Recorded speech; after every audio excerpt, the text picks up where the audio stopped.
Okay.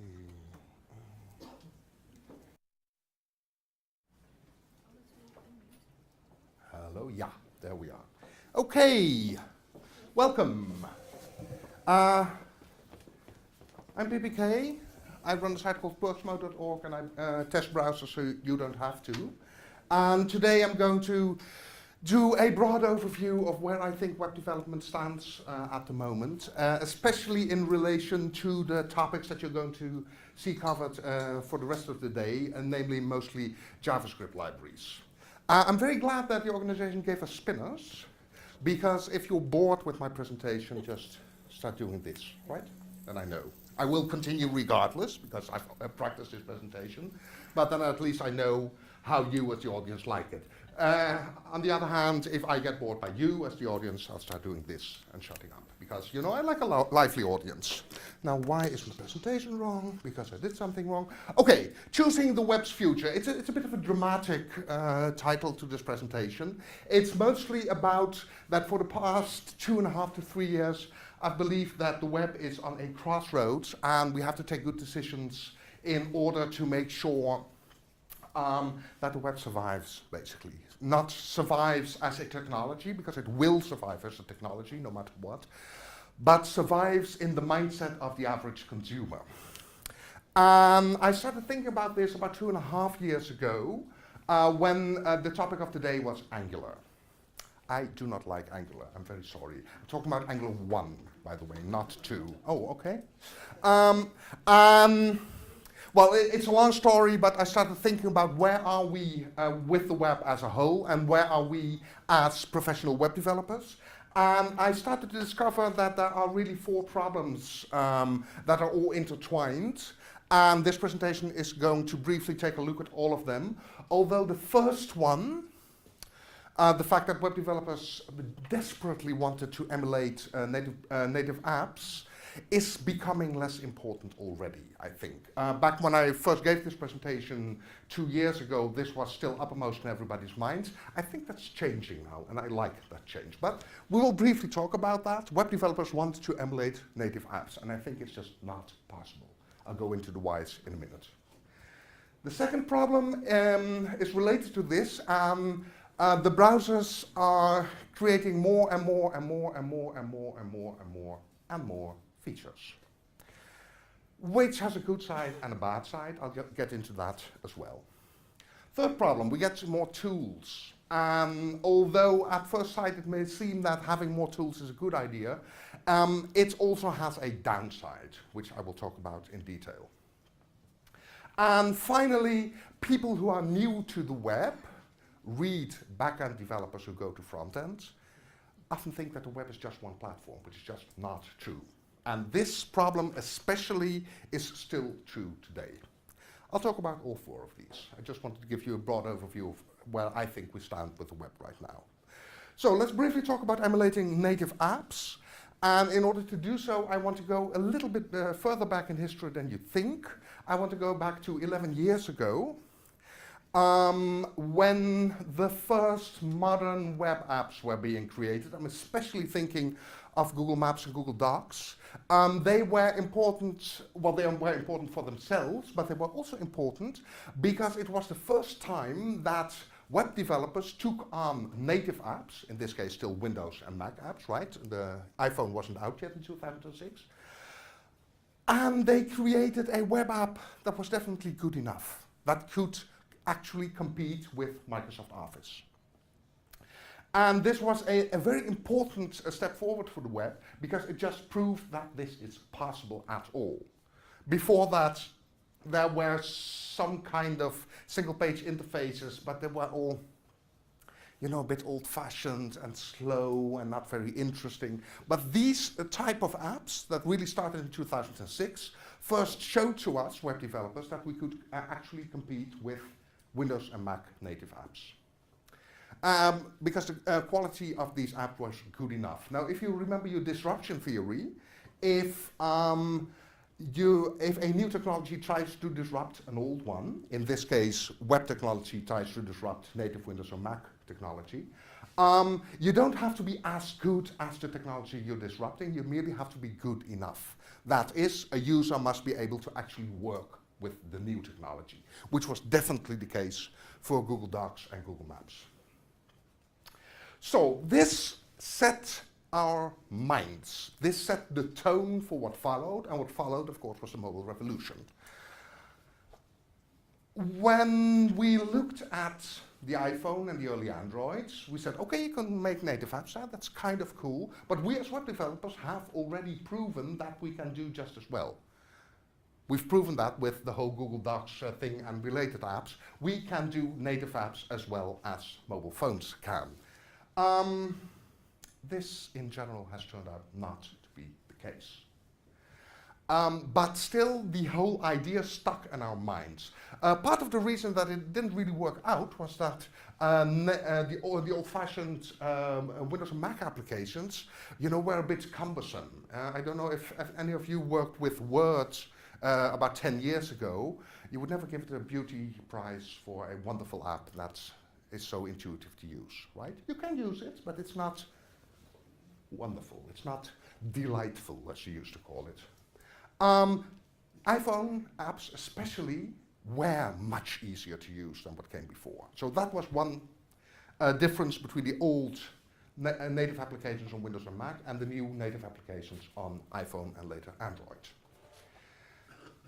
Still, we didn't really bother with figuring out what was going on. We just said, okay, we want to disrupt native apps as well, so we're going to do that, and that set our priorities in our minds. Not only we as web developers, but also the browser vendors' priorities.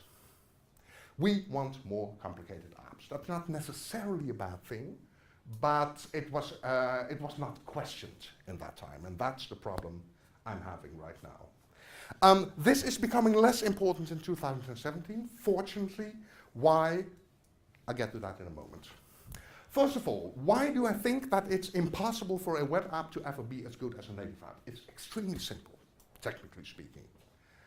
Right? You write a native app for iOS or Android. That native app calls certain APIs that go into the platform, that lets you redraw the screen, or access the database, or do whatever. In any case, the native app communicates directly with the operating system, right? In web apps, that's different, because the web app communicates with the browser, which in turn communicates with the operating system. There is an intermediate layer. That intermediate layer will never go away, because web development is defined as writing stuff that runs in a browser. Therefore, I think that web apps will always be a bit slower and a bit coarser than native apps, and there is absolutely nothing we can do about it. Because if we increase the performance of browsers, as has been done today, that's fine, and in 2 years' time we will be at roughly where native apps are today, but by that time native apps will also have become more performant. This is a race we cannot win. This used to be my entire argument against emulating native apps, but nowadays there's a new kid in town, that's progressive web apps. If you are a student and currently learning how to become a web developer, concentrate on progressive web apps. They are the most important innovation in the last 10 years. Basically, I kind of assume that everybody knows what it is, so I'm not going to go into the technical details. Basically, it's a web app that's installed on your phone, so that you have to download the files only once and can then use it. As far as I can see, this is the future of the web on mobile. There's only one thing lacking, as far as I know. I've got a nice progressive web app on my phone. I show it to you, say, oh, that's cool, I want that as well. And clack, I send it over via Bluetooth or another peer-to-peer networking, and you get it on your phone. That does not work yet, and it should work. But other than that, progressive web apps are pretty important, although they do not solve the technical issue that I mentioned so far. A progressive web app still talks to the browser, and the browser has to talk to the operating system. Nonetheless, I think this changes the mindset of us web developers, because we do not have to think about native apps all the time. Instead, we start thinking about progressive web apps. And I think that will be very healthy for the web. We have to completely forget about native apps. Please don't think about them anymore. We are web Native apps are there, but they are gradually becoming less important. I mean, how long ago is it that there came a native app that everybody said, oh yeah, really, we have to download that? I mean, it's quite a few years ago, actually. They're just becoming less important, while the web stays at roughly the same level, I hope. Okay, so that about emulating native apps.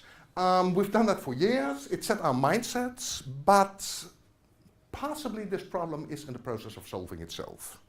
The second problem I'd like to talk about is having too many features in the browsers.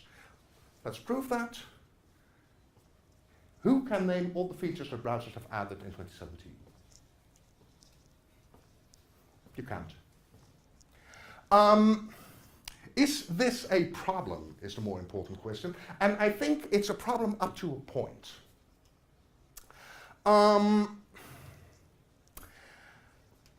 I wrote an article about this about 2 years ago, and some people were pretty pissed, but I think that browsers are implementing way too many features nowadays. But this is a very, very tricky subject, because when I originally conceived of this, right, I thought, okay, browsers should stop adding so many features. I thought, okay, I'll make it easy. I'll take a list of recent browser features, I'll go over it, and I'll say, okay, this one's nonsense, that one's nonsense, that one's nonsense, that one's nonsense. Turned out to be not that simple. In the entire list, I found exactly one feature where I really thought, okay, this is nonsense. And then when I asked, it turned out that the browser vendors had already said, yeah, you're right, we are not going to implement this. All the rest of the features were kind of understandable and okay. So it is not individual browser features that I object to, but the sheer number of them, the sheer amount of them. I mean, progressive web apps are a new browser feature, and I think they're excellent. I love offline capabilities as well. Everybody here will probably have in their mind something that they think, oh yeah, that is wonderful that browsers can do it nowadays, and that is really a good feature, and I disagree with you, which is fine. Come in, come in. It's here are some, and there's some over there. The problem is that there's so many of them. And I would like to show you a brief graph of the modern browser. This. I'm kind of assuming some of you have seen this picture before. It's just Word, an old version of Word, with all of its buttons folded out. And this is usually, this specific picture is usually used as a in UX and UI conferences to show, oh yeah, look at that stupid Word. It has all those features and nobody knows how to use it anymore. Which is true up to a point, but the other side of the story is that for every single button you see here, for every single feature that the Word team added, there will have been at least a few Word users around the world that said, oh, I'm so glad that Word supports this now. I have been wanting this for ages, or I had to work around it, and it was very difficult, but now I just press this button. Every single feature you see here made some people very happy. And that is the problem we're now having in browsers. On the one hand, there's just too many features, because nobody can keep up. On the other hand, if you look at an individual feature, there will at least be somebody here in the audience who says, oh no, but I love that feature because I can use it in a project, or it makes this or that much simpler. So we have a tension here.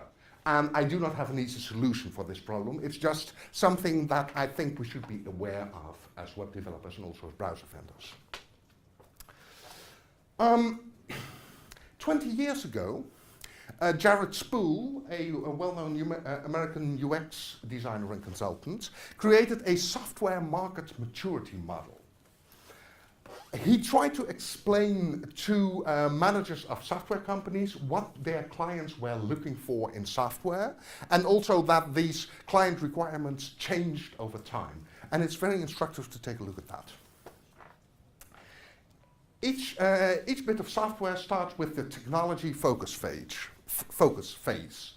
And there, the only thing is, hey, this software works, and it does something that was not possible before.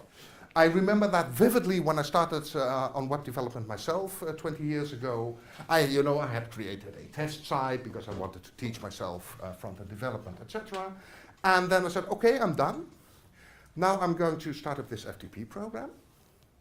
I'm going to transfer all my files to my web server, and then everybody in the entire world will be able to look at them.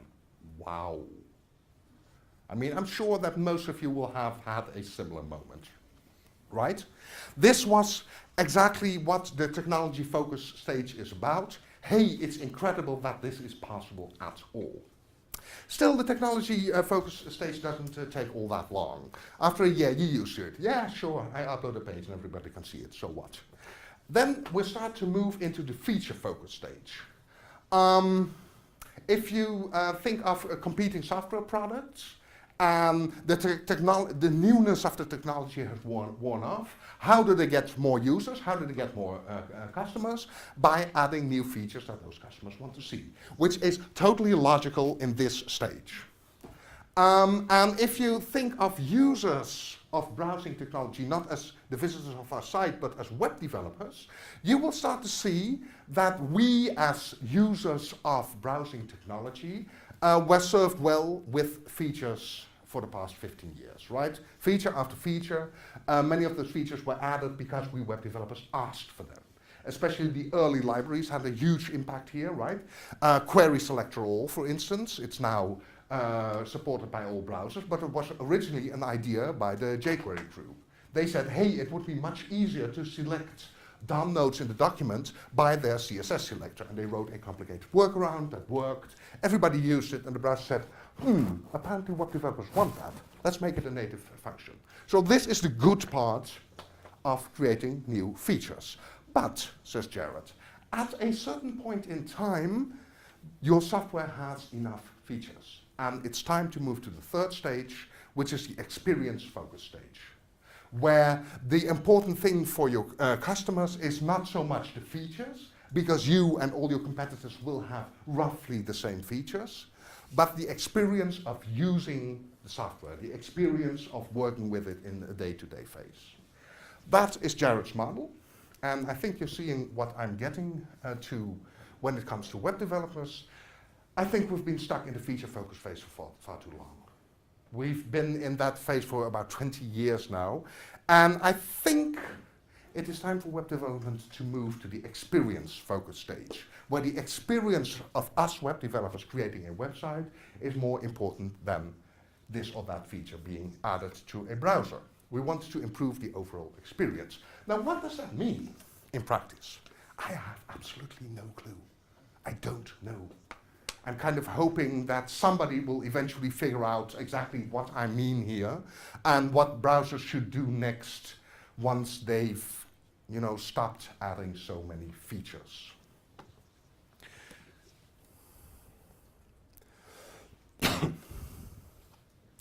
Okay, third topic, too many tools.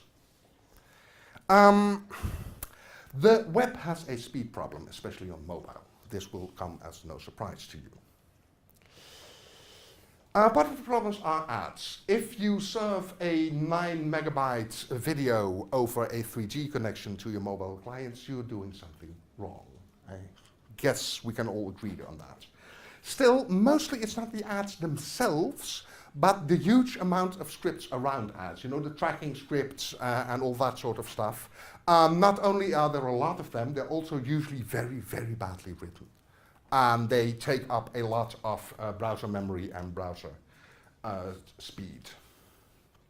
The other part of the problem, though, lies with us web developers. We add far too much stuff to our websites, far too many tools, libraries, frameworks, call them whatever you need.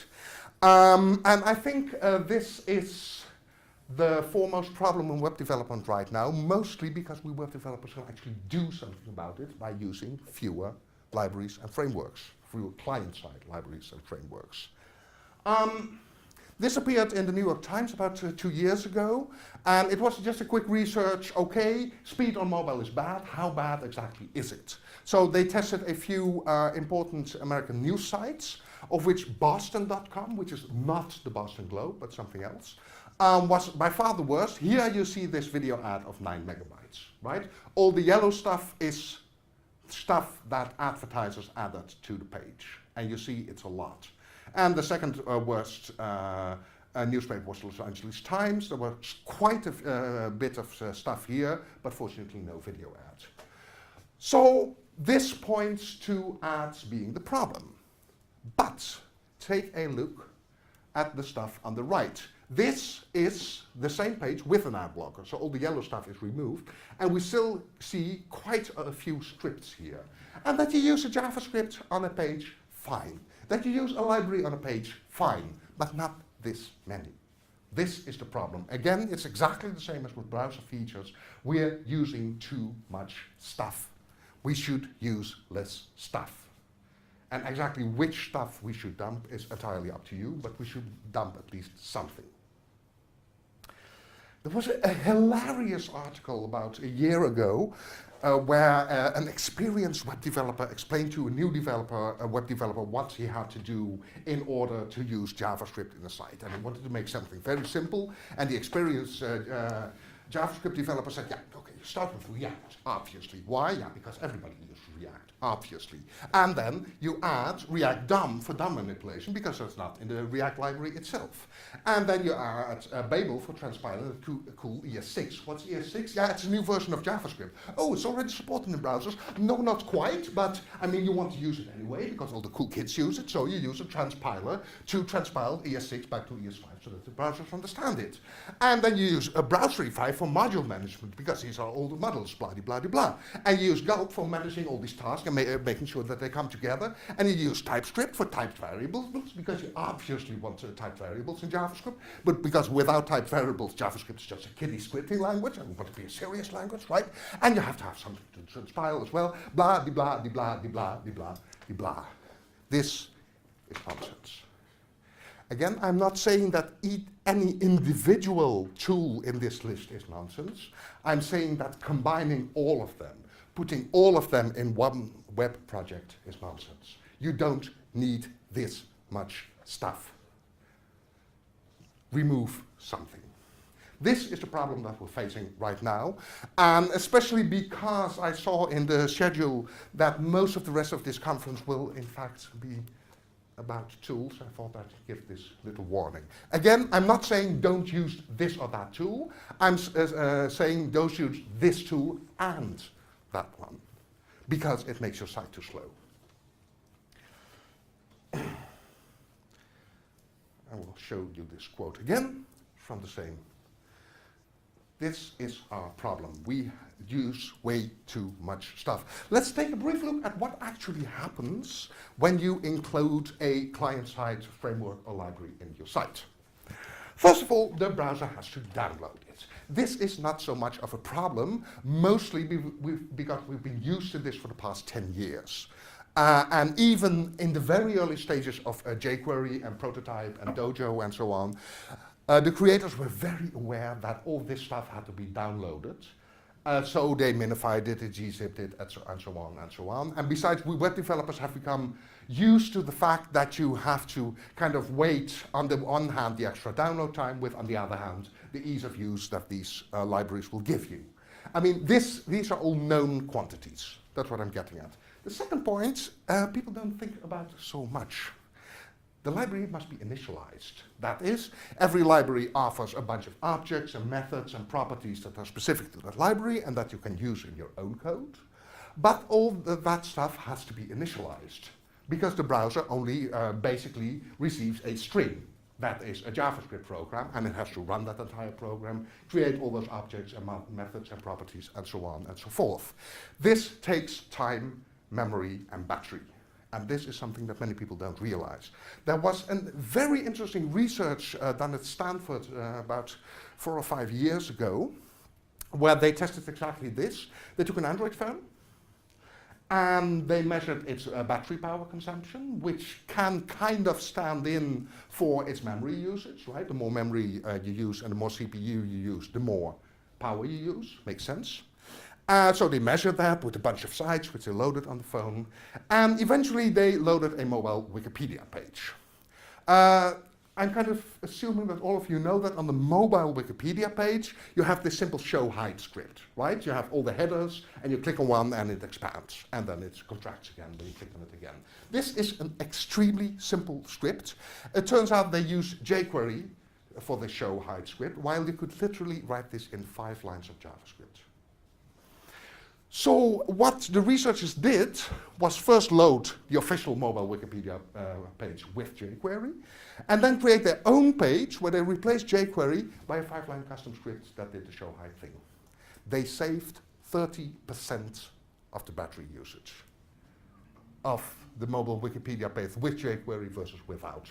Part of that due to downloading, but also part of that due to initializing the jQuery library. I'm not saying don't use libraries because of this problem. I am saying be aware that this is going on in the background. Be aware that every library you use adds more stuff that your user's browser has to do. So the library must be initialized. Then some libraries, not all of them, but some, might need to parse the DOM. And I'm especially looking at one particular library here. I took this example from the homepage of that particular library. You know, this looks great from an ASP or JSP standpoint. Okay, you've got a template and an HTML template, and in that template you add certain database fields. Makes total sense, and you should definitely do it, but not in the browser. This sort of code belongs on a server, and any library that depends on this sort of stuff is not suited for front-end development. Why not? Because it forces the library to parse the entire DOM structure, especially the text node. And if there's one thing that's hilariously expensive in terms of performance, it's parsing the entire DOM structure, especially the text nodes.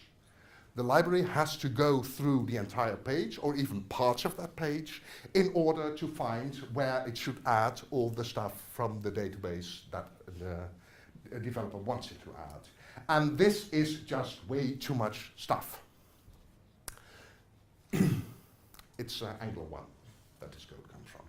I don't know a lot about Angular 2, but I think they changed part of it. Besides, when I gave this presentation a while ago, somebody said, yeah, you know, Angular 1 also has an option that allows you to turn this off and give the data in another way. And thought, okay, that's great, but why did they put this on their homepage? Literally, what was it, AngularJS.com 2 years ago showed this example as why Angular is great. Well, it's not great. This is terrible. If you see this, don't use the library. Instead, do something like this, right? If you have to. Use IDs or classes or other custom attributes. It's still reasonably expensive to parse the DOM for all that, those IDs and classes, but it's a lot less expensive than parsing every single text node. So that's library DOM parsing and why it doesn't work. The final stage of making sure that a library works is just waiting for user input. Now, user input can cause a lot of fairly complicated stuff as well, you know. The user clicks on a link, and the link starts up an AJAX script that calls up a bunch of data, and you have to figure out, okay, do I show that data in this table structure here or someone else, blah, blah, blah. But again, this is a problem we're used to. This is, again, a problem that library developers saw from the earliest moment on and said, okay, this is something you as a web developer have to decide about. So I would say in general points 1 and 4 are part of the web developer's mindset. We understand that these things are going on when we use libraries or frameworks. Points 2 and 3 are underreported. So just keep it in mind next time you use the library. Also, I once had a conversation about this topic with John Daggett of Mozilla. And then he said, yeah, you know, modularization encourages over-design, which is true. If, especially as a newbie web developer, you create this library, and it's clever, it's light, it does what it needs, and then you want to make sure that it works in every possible circumstance, which means adding a lot of code to that library. While that may not actually be necessary, because 90% of the people who use the library will not need 50% of your code. So this is, again, a danger. I am starting to have serious doubts about modularization. I'm not sure if it's the right way to go for web developers. Instead, I think we should more think around just creating the script that's necessary for the site. And that doesn't mean not using tools, but it means leaving out parts of the tools. There are, of course, the whole module thing is starting up where you can download only those modules that you actually need, which is really helpful here. But still, it's something to keep in mind. What I'm trying to say here, use tools if you want to, use those frameworks, use those libraries, but be aware of these problems under the hood. Also, I have this ideal, this platonic ideal of a true JavaScript developer, and I will tell you about it. I'm not saying don't use libraries or frameworks. You can use libraries or frameworks, definitely. But study them in detail before you do it. Understand how they work. Figure out what their weak points are. Figure out maybe if something can be improved in that library, or if you just can leave out part of the library because you don't need it. Use a single one per project. This is probably the hardest one, but it will really save you a lot of headaches in the long run. Just pick one that you use. And I understand that all these libraries or frameworks do vastly different things, that you cannot just compare an MVC framework to a UI framework. But I would still say that if you use both, maybe your site's too complicated. Or maybe you really want the MVC framework, but you can do the UI yourself in a bunch of custom scripts or vice versa. Again, my problem here is just adding stuff for the sake of adding stuff. Don't do that anymore. Thinking very clearly before you start a project and figuring out, okay, I'm going to use this particular tool, nothing else, it will free up your mind. It will make clear to you what kind of decisions you're taking and what the pros and cons of those decisions are. Also, you should be able to write a medium complex application without any libraries or frameworks whatsoever. That doesn't mean you should do that every single time you start on a project. You should be able to do it. And you should do it at least once in your career, because it will teach you such a lot of stuff about what browsers do to your code. So that's my advice. Take it or leave it as you like. But do remember that this gives you the technical background to change a library or framework if so needed. It's not something you will do a lot, but at sometimes understanding what's going on under the hood will be really, really useful to you and will save you a lot of headaches, not to mention a lot of hours that your boss is not happy on spending on you on this project. Let's briefly go into the why. I now talked about how tools may be a danger to web development and why you should think about what tools you're actually using. But where does the mindset of using so many tools comes from? Let's be an armchair psychologist for a moment. I think that the most important reason to use so many tools is to prove that web app development is a serious thing. Because serious developers use long tool chains, right? That's serious. That's how you start as a developer. So Python, Ruby, Java, ASP, whatever, you name it. You start with setting up a tool chain on your server, which is totally fine for those developers, but not for us. Because one of the crucial aspects that people are not talking about enough is that in an average programming language, if you create a tool chain for yourself and you know what you want to do and so on and so on, all those programs run on your server, which is totally fine. But as soon as you're going to implement a JavaScript toolchain, parts of that toolchain will run in every single one of your user's browser, even if that user is on a crappy mobile phone, on a bad connection. And that's the problem I'm having with it. That is why I say take care of what you're doing. This is also the fundamental difference between back-end development in the broader sense and front-end development. With the back end, you know what you're getting. With the front end, you don't. You have no clue what kind of device and what kind of browser your user is going to use, and you should code defensively. This brings me to my final topic, the web platforms, and note the plural, platforms. I'm hoping most of you have seen this quote before: browsers are the most hostile development platforms in the world. Douglas Crockford said this more than 10 years ago when we started out with creating web apps in JavaScript. And he said this basically because you don't know what you're going to get in a browser. Right? Anyone who's ever worked with several browsers knows what I'm talking about. I'd like to change that quote a little bit because browsers are also the most misunderstood development platforms in the world. So let's talk about web platforms. I think that the fundamental problem, the fundamental disconnect between front-end development, as in writing code that runs in a browser, is separated from back-end development, is that back-end developers underestimate the web platform and frankly don't understand it. Because they misunderstand one crucial aspect: the web is not one platform. The web is a multitude of platforms, literally thousands, and most of them you will never test on. I have here my trusty HTC M8. The default browser here is a Chromium 34 based one created by HTC itself. This is one web platform. If I were to buy its successor, the HTC M9, which as far as I know also runs the Chromium 34 based HTC browser, it would be a different web platform. Not because there are huge differences between these devices. In fact, I don't think there will be, but there could be. It could theoretically be possible that they made a mistake in the GPU of the M9 that causes animations to behave very badly.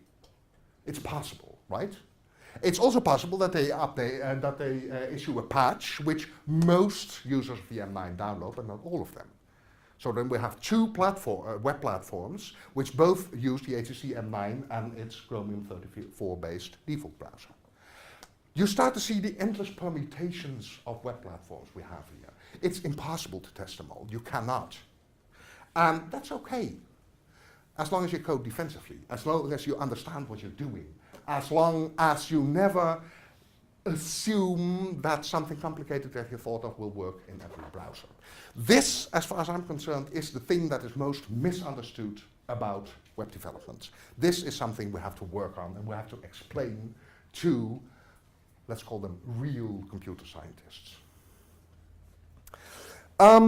Now, why do backenders expect the web to be one platform? It's fairly easy because they're used to that stuff.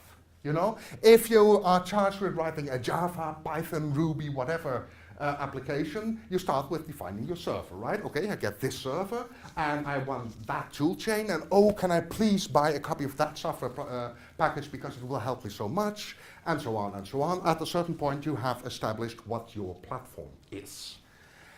And once you're in that mindset, and you start to approach your web, you think, oh, that's a new platform. The programming language is JavaScript, so I will have to learn JavaScript. Oh, JavaScript is difficult. Oh my God, it doesn't have typed variables. It is terrible. It doesn't have a proper object orientation. That's also terrible. Oh, but there's a bunch of tools there, and they will help me. Okay, I download those tools, I install them. Now I'm ready, and I have mastered the web platform. This is not true. This is exactly what you should not do on the web platform. I've once tried to explain web development like this. Okay, suppose you have to write a Java application, and you have to make sure that it runs on the 5 most common Java server environments, and all of these 5 bring out new versions every 6 weeks. Something might break, something new might come on, they might deprecate something. Be aware of that. And then you use 4 CDNs, 2 of which have a really, really crappy API, but you have to work with them anyway. You have 3 sets of incompatible libraries, and one of them is still in beta, but we still have to use it anyway because it's going to be the next big thing in 6 months, so we have to use it, otherwise we'll be the laughingstock, right? And there are 2 root certificates that are deliberately incompatible because the issuing authorities hate each other. This sort of stuff is fairly normal in the web, but try to explain this to a backend programmer. And also the clincher, kernel panics occur on your user's computer and not on yours. If you create a very complicated web app that uses 27 libraries, And it may work perfectly fine on your Google Chrome running on your modern MacBook with all kinds of extra memories and so on installed. But as soon as somebody tries to download it on an old Android device over a 3G network, it just stops working. And if you haven't thought about that use case, you have a problem because your website doesn't work for some people. So I am starting to get the feeling that web development is different from all other software development, mostly because of the issues with browsers that I just mentioned. The problem is that, as far as I know, web development is not a part of computer science, but of design. Because, web development is easy.